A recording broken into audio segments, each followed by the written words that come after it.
Nastavljamo dalje jutarnji program. Sa nama ovoga jutra Vladimir Gak, predsjednik opštine Inđija. Dobro jutro i dobrodošli. Dobro jutro, hvala na pozivu. Juče ste primili delegaciju najvišeg menadžmenta Mack Fruit, što znači najveći evropski sajam voća i povrća koji se održava u Italiji, je li tako? Da, krenuli smo od nekih, hajde kažemo, najsvežijih događaja. Jeste, imali smo delegaciju, kao što ste rekli, u Inđiji iz Riminija, dakle firma Mack Fruit, kako ste i sami ih predstavili, znači zaista jedan od najvećih evropskih i sajmova i uopšte firmi koji se bave uopšte i organizacijom sajmova na evropskom nivou, ali naravno i prometom svih vrsta voća. Tako da tema standardna. Sve ono što radimo svakodnevno jeste poboljšanje kvaliteta života naših sugrađana. Čekaj, vi ste Beogradska opština? Mi nismo Beogradska opština. Da, Inđija. Ali vi ste urbana sredina koja uzgaja najviše šta? Inđija je, vidite, u pravom smislu reči jedna kompletna opština. Dakle, od zaista razvijene privrede u svakom smislu infrastrukture, kada govorimo i o novim investicijama i novim investitorima, ali i onaj deo poljoprivredne proizvodnje mi zaista ne zaboravljamo, a to govori najbolje u prilog tome i činjenica da je budžet opštine Inđija za poljoprivredu jedan od 5 najvećih u autonomnoj pokrajini Vojvodine u ovom trenutku, a evo sada ubrzo usvajamo novi budžet za 2019. godinu gde će taj iznos biti značajno i povećan, tako da... I pretpostavljam da je koncentrisan na voćarstvo. Vidim da sarađujete sa tim tipom. Sa tim tipom, da. A kako vi kažete, ne izvozimo samo jabuku, šljivu, trešnju i malinu, šta to vi izvozite? Tako je, to je naša vizija. Pa to je naša vizija. Vidite da tek dođemo do tog nivoa, to što želimo da postignemo. Znači, da ne ide iz Inđije, generalno i Vojvodine i Srbije, naravno, mislim da to svima treba da nam bude cilj. Onaj samo primarni proizvod koji se kao takav ubere, onda nema neku, bog zna kakvu cenu, to je već tradicionalno, već da pošaljemo u Evropu i u svet gotov proizvod, dakle da ne šaljemo samo bresku, nego da imamo sok od breske, da imamo kompot, da imamo neke druge stvari koje se po celom svetu zaista u velikoj meri koriste, imaju jako dobru cenu i zarada je 5 pa do čak 50 puta veća nego kada izvozite samo ubranu. Što znači da uopšte ima sluha za poljoprivrednike, obzirom da su i oni sami na mnogo manjim imanjima rekli da otkupna cena šljive je, ne znam, 39 dinara, ali tegla pekmeza ide 80-90. I to je tako i čuli ste poljoprivrednike. To je dobro do toga da imate određen kapital, da baratate i nadam se tom budžetu za narednu godinu da će biti još bolji. U okviru toga vi gradite kadrovske stanove. Molim vas, objasnite mi šta su kadrovski. Ja sam neki kadrovski. Kakvi su to kadrovski stanovi? Pa evo sad ću objasniti. Obično to zvuči nekako, prošli put ste me u emisiji pitali kada sam to prvi put pomenuo i to sam tada prvi put... Ali ne znaju naši gledalci. To sam prvi put tek najavio tada kao ideju, a danas smo već došli do toga da ćemo na proleće krenuti već sa prvom zgradom od 60 stanova. Dakle, ukupno ćemo graditi 180, kako smo ih nazvali, kadrovskih stanova. U prevodu to znači da želimo da zadržimo sve mlade stručnjake koji žive pre svega na teritoriji opštine Inđija, ali ne samo u ovom trenutku, nego dakle iz cele Srbije. Očekujemo da će se veliki broj kadrova doseliti u opštinu Inđiju, pronaći zaposlenje. Veoma je važno da napomenem da se radi o ljudima dakle do 40 godina i sada da ne pobrajamo sva zanimanja, ali zna se... Jeste isključivi po tom godištu? Pa nismo isključivi, ali neku prostu granicu moramo da povučemo. Tako možemo onda pričati u bilo kom kakvu god da stavimo, zašto nije neka druga. Ali 40 godina je više nego dovoljno granica da neko ko je postao zapravo u pravom smislu reči kadar, dakle govorimo o pravnicima, ekonomistima, inženjerima, lekarima, naravno pod možda i najprioritetnije u Srbiji, najprioritetnije pitanje jeste pitanje zdravstvenih radnika. I ono što je jako važno, dakle, često to ljudi pomešaju kada pominjem, smatrajući da se tu samo odnosi na javni sektor. Dakle, ne samo javni sektor. Inđija ima jako puno velikih, ozbiljnih kompanija koji isto imaju problem odlaska radne snage, kao što je taj problem prisutan i u javnom sektoru, u opštini, javnom preduzeću i tako dalje. I najveći problem jeste zato što ne mogu stambeno da se obezbede.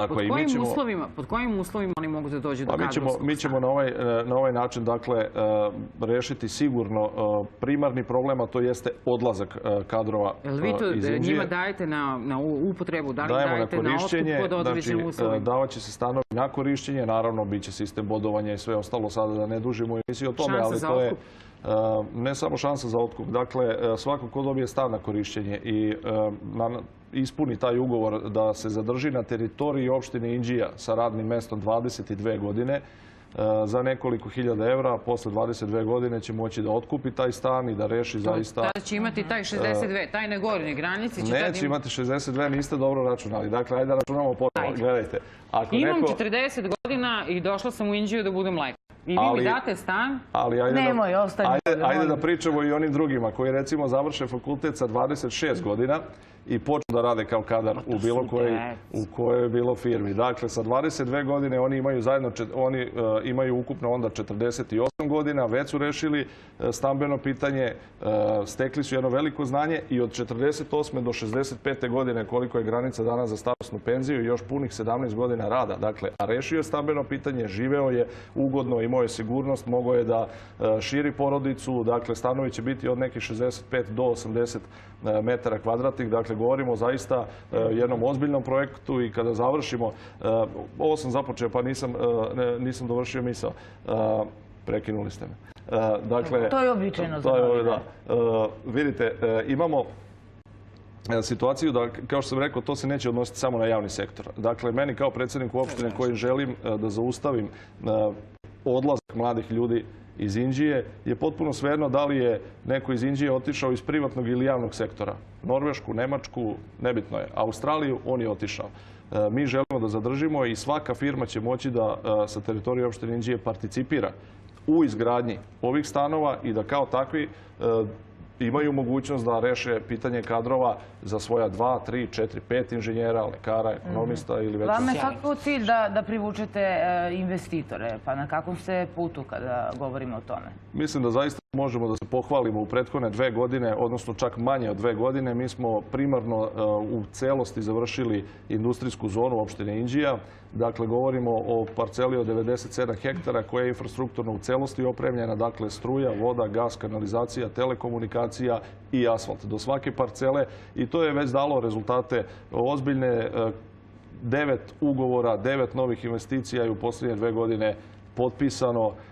Ja sam potpisao kao predsjednik opštine, dakle to nije priča, doći će investitor taj i taj. Dakle, 9 ugovora je potpisano. Koliko je to radnih mesta? To je više od 900 radnih mesta u ovome trenutku, a podsjećam zvaničan podatak Biroa za zapošljavanje jeste da Inđija u ovom trenutku ima 1623 čovjeka nezaposlena. Svakako je ta brojka nešto veća zbog onih koji su odustali. Znači, spali ste na 700 u nekom narednom periodu? U nekom narednom periodu, ali tu nije kraj i mi računamo da je to je već sada nekih 4,2% nezaposlenost. Dakle, sa ovih 900 novih radnih mesta, neće tu svi biti naravno zaposleni iz Inđije, zato što mi sad već funkcionišemo kao nekoliko opština u koje je pitanje radne snage nije pitanje više pojedinačne opštine. Da li Stare Pazove, Rume, Iriga, Pećinaca ili Inđije, bukvalno je sve to sada toliko izmešano da nema više pravila gde radi, sve je to udaljenost do 20 km i to apsolutno nikome nije problem u bilo kom obliku da dođe do posla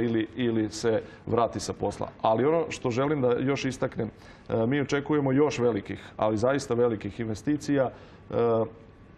Ja očekujem da će veliki broj ljudi iz Batajnice, Zemuna, Novog Beograda. To sam htjela da pitam. Znala sam da će mi svakako odlazimo u outlet, blizu Inđije, ali vi imate divnu pijacu, Gradski trg. Tako, pa ćemo tu piti kafu, a ne u outletu. Pijaca nam nije divna, naprotiv, ali će da bude divna i to je svakako nešto što treba pomenuti. Divna je li ima tog povrća i voća o kome smo malo pre govorili, a vi nam kažete na čemu radite, taj Gradski trg i pijaca je u pitanju. Jeste. To su 2 projekta koje su u celosti završena sada, znači kreće izgradnja i jednog i drugog. Imaćemo jedno od najsavremenijih gradskih pijaca, mogu da kažem slobodno, u Srbiji, a Gradski trg će biti sigurno nešto čime ćemo se... Šta to znači najsavremenije? Pošto sam ja ljubitelj pijaca. Digitalna vaga, nema više se krade na vaga. Jel' tako? Tako. Ma vidite, kada govorimo o krađi bilo kog oblika, to je pitanje volje, želje za načinom života, tako da digitalna ili ne, nema to neke velike veze. Šta je to savremena pijaca, pošto ja zaista volim da... Savremena pijaca znači u potpunosti klimatizovana, ogroman objekat, zatvorena, sa urednim toaletima, sa urednim tezgama, sa ljudima koji prodaju recimo one robne stvari. To svakako se podrazumeva da će biti po najvišim standardima urađeno, znači i higijenskim i sanitarnim, ali da to bukvalno bude jedan kao mali tržni centar koji koji će biti gradska pijaca, od tog spoljnog izgleda pa naravno do same te delatnosti koje će svi unutra raditi. Biće sigurno i gradska pijaca u Inđiji će biti Sad ćete možda da se naljutite malo, ali mnogi krajevi i Beograda, uključujući neki od najelitnijih... Čekajte, molim vas, nismo završili dve teme. Dakle, Batajnica, Zemun, Novi Beograd. Svi idu u Inđiju. Ne, svi će tek da idu u Inđiju. Vidite, nema po meni... neće u centar grada, nego ćemo mi ovi Zemuna u Inđiju. Po meni nema logike da bilo ko iz Batajnice ili Zemuna ide na posao više od sat vremena dok pređe Gazelu bilo gde, umjesto da se okrene na drugu stranu i u Inđiji za 15 minuta. Dakle, to i nije in, sad ću da vam kažem. Nekim ljudima to nije in. Gde radiš? Pa u Inđiji. Pa šta fali Inđiji? Zato ja želim da vi govorite što više o tome. Najrazvijenijih opština u... Jelena prati trendove, ja se borim za... Ko ti je rekao, ja pratim šta ljudi rade, a sad da li ja pratim trendove, to nije važno. Ma niste ni vi ispratili dobro, jer sad ću vam reći, vi ste bili u outletu, a na kilometar od outleta je naša industrijska zona koju niste vidjeli i morate doći zajedno da vidite kako to sada izgleda. Tada je nisam vidjela, a zašto bih je sad vidjela, šta što radili? Zato što je sad u celosti završena i sad imate priliku da vidite od ovih 9 novih investicija, 7 je potpisano upravo u toj industrijskoj zoni i to će stvarno izgledati kao jedan bukvalno novi potpuno grad. Ajde sada probam da vas ne naljutim. Ali volim s vama da pričam. Dakle, pričamo mi tome moderna pijaca, izgradnje i ulice i tako dalje, otvaranje industrijskih centara i sve ostalo. Međutim, uključujući i neke od najelitnijih beogradskih opština, nisu završene elementarne pitanja poput kanalizacije.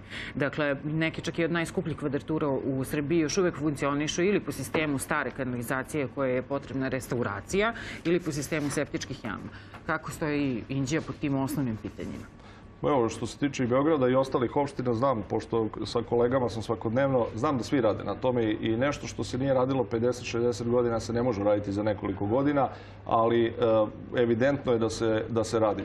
Da se vratimo na Beograd. Beograd se, evo koliko ja odlazim u Beograd, Beograd se nikada nije gradio kao posljednjih nekoliko godina i to može da kaže bilo ko je i sa strane, a pogotovo iz Beograda, ako hoće da bude zaista samo objektivan. Kad govorimo o Inđiji, mi u ovom trenutku završavamo kompletno priključke fekalne kanalizacije u najvećem inđijskom selu, dakle u Beški,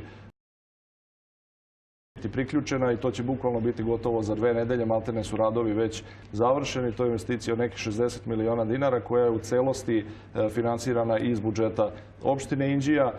Kada govorimo o ovim drugim infrastrukturnim stvarima, Inđija će biti jedna od ili možda jedina opština na ulicu gde ljudi žive, gde postoje kuće, gde žive naša deca, penzioneri, koja neće biti asfaltirana. Javna nabavka je raspisana, dakle malo nas je uvatio taj zimski period sada i iz tog razloga nećemo moći bukvalno odmah istog trenutka da krenemo u radove, ali s prvim lepim danima u nekih 3 mjeseca će taj projekat u celosti biti završen i to je stvarno, ja to često kažem,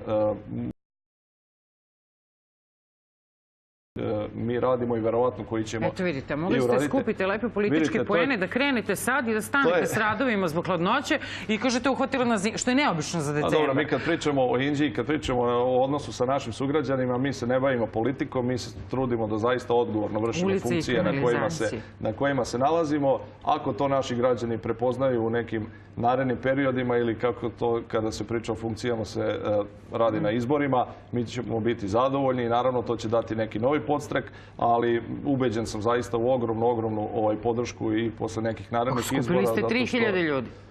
3000 ljudi, verovatno mislite na ovo što smo imali manifestaciju za Mitrovdan. Ne znam da li ste imali prilike, pretpostavljam da jeste, da vidite kako je to izgledalo. Preko 3000 ljudi u Povorci da obeležimo 100 godina od oslobođenja Inđije u Prvom svjetskom ratu. Pre toga smo za Vidovdan otkrili spomenik našoj srpskoj heroini Milunki Savić i time zaista želimo da pokažemo da se ne bavimo samo ovim delom koji se tiče infrastrukture, novih radnih mesta, džabe nam infrastruktura i nova radna mesta ukoliko zaboravimo zašto danas slobodno šetamo Inđijom, zašto danas slobodno šetamo Vojvodinom, celom Srbijom i na kraju krajeva nemamo pravo da zaboravimo ljude koji su nam doneli slobodu i koji su u tim trenucima zaista bili spremni da žrtvuju ili su neki žrtvovali ono što je najvrednije, svoje živote. Da, i folklor je naravno učestvovao, dakle čuvate tradiciju i to znamo da u Inđiji i tekako ima dosta društva zapravo ansambla. Apsolutno, vidite, ne postoji segment funkcionisanja jedne opštine kao što je Inđija koji nije podržan od strane lokalne samouprave. Dakle, sportski kolektiv nijedan koji je osnovan nije ostao bez podrške opštine, što je svakako velika stvar. Sada ćemo raditi na proleće također još jedan projekat vezan za sport. Mi smo je nazvali taj projekat Akademija sporta, gde ćemo objediniti nešto što ne postoji, dobre uslove za atletičare, salu za borilačke sportove. Dakle, zaista stvaramo te komplekse. Dobro, recite nam šta fali. Evo ja pokušavam, 15 pitanja sam postavila. Gde je škripi? Gde je škrip? Šta fali? Sad ću da vam kažem šta fali. Fali ono što u ovom trenutku jeste problem broj 1 Inđije, jeste neodgovornost prethodnog rukovodstva Demokratske stranke koje je vodilo Inđiju 16 godina i u trenutku kada sam preuzeo funkciju na kojoj se nalazim, preuzeo sam 20 miliona evra duga dospelih obaveza. To je ono što fali. Fali odgovornost. 20 miliona. Fali odgovornost u nekom prethodnom periodu, jer sve ovo što pričamo sada da će biti za 3 mjeseca, 6 mjeseci, bilo bi urađeno pre godinu i po dana. I naravno tu nije kraj i to su problemi sa kojima se jedino suočavamo. Što se tiče čitavog tima koji zajedno sa mnom vodi opštinu Inđiju u ovom trenutku, znamo kako treba, radimo 24 sata bukvalno dnevno, ne postoje vikendi, ne postoji veče, ne postoje neke druge stvari, na usluzi smo našim sugrađanima non stop i evo, proverit ćete verovatno ovo što ja govorim, 9 novih investitora koje sam napomenuo, svima je rečeno isto, dobrodošli u Inđiju, postali ste deo Inđije i naši telefoni su vam dostupni od 0 do 24 sata, samo ukoliko je potreba i ukoliko se, ne daj Bože, neki problem bilo koje vrste pojavi i zato imamo takav rezultat jer upravo imamo odnos prema investitorama koji malo koja opština ima. Gospodine Gah, hvala vam na gostovanju i srećan rad, svakako samo napred, a ja se selim u Inđiju. Hvala vama i pored outleta očekujemo da obiđemo zajedno industrijsku zonu. Hvala još jednom. Hvala. Nastavljamo svakako jutarnji program.